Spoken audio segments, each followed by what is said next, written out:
focus this part of the conversation on cost. A lot of Americans say to me, if you're really interested in controlling costs, well, maybe you shouldn't be spending $1 trillion on health care, as the Senate and House bills do. Also, cutting Medicare benefits by $500 billion to fund this new entitlement is, I think, a step in the wrong direction, and many Americans do as well. The nonpartisan actuaries at the Center for Medicare and Medicaid Services say on page 4 of their letter on the Senate-passed bill that it would bend the cost curve in the wrong direction by about $250 billion. They specifically say the health expenditures under the Senate bill would increase by $222 billion. A key way of reducing costs that's missing from the House and Senate bills is responsible lawsuit reform that guarantees injured parties, much like our two largest states have adopted, Texas and California, access to all economic damages, such as future medical care. If they need nursing care in the future, they'll get it. Lost wages, reasonable awards for punitive damages and pain and suffering.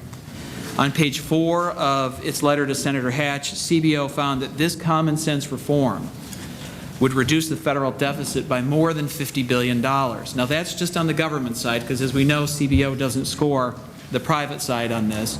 And PricewaterhouseCoopers has done a study that said savings could be as high as $239 billion if this reform were adopted. There are two features in the House and Senate bills that move in the wrong direction. Both bills feature restrictions on health spending accounts where people can save tax-free for their health care, as well as FSAs, flexible spending accounts. These changes are such as they ban the use of over-the-counter medication out of both of these plans. There's a new cap on FSA contributions of $2,500. That text, that language is found on page 1,959 of the Senate bill, and that will hinder the growth of those plans, and which encourage Americans to consider quality and price when they purchase health care. And let me just say, under HSA plans, premiums increased just 1.3% for individuals in 2007 to 2008 and declined 5.4% for families in that same period. And when people switch from a PPO, a preferred provider organization, to a health savings account, their premiums decline by an average of $3,800.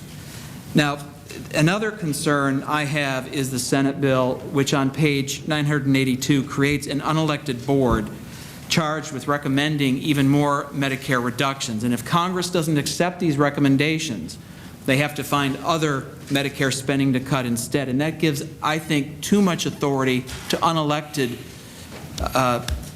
bureaucrats rather than to elected representatives of the people, and the power to decide whether to cut Medicare and by how much.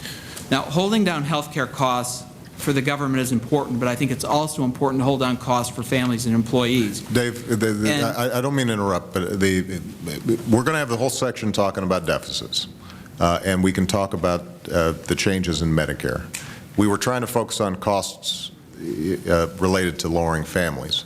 And you know, the only concern I've got is, look, if every speaker, at least on one side, is going through every provision and saying what they don't like, it's going to be hard for us to see if we can arrive at some agreements on things that we all agree on. So I don't want to try to cut you off. Please finish up, but I just want to kind of point out that I do want to say on this issue on premiums, CBO in their letter on page 4 does say that the estimated average premium per person for non-group policies would increase by 10 to 13%. This is the discussion that I just had about Lamar. Yes, they do say that, and they do say that the value of the benefit is higher, and that is why it goes up. But the reason the value of the benefit is higher is because of the mandates contained in the legislation. And this is one of our big concerns with a lot of the issues that have been raised. Yes, we have similarities, but when all of this is structured around a government-centered exchange that sets the standard for these policies, states can't get out of these requirements unless they seek a waiver from the Secretary.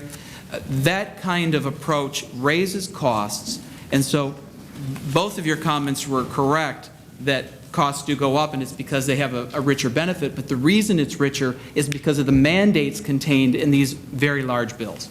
Okay, I'm going to let Rob, feel free to respond to anything that Dave indicated or to any of the other issues that have been discussed. Thank you, Mr. President. I want to thank my friend Tom Coburn and John Klein for the spirit of conversation which they offered and try to carry that forward a little bit. The President asked at the beginning of this, what ideas do we share about cutting costs? And Tom, I think you had some very good ones. Fraud, that the President has a proposal that says we should have a database if you've committed fraud against Medicare.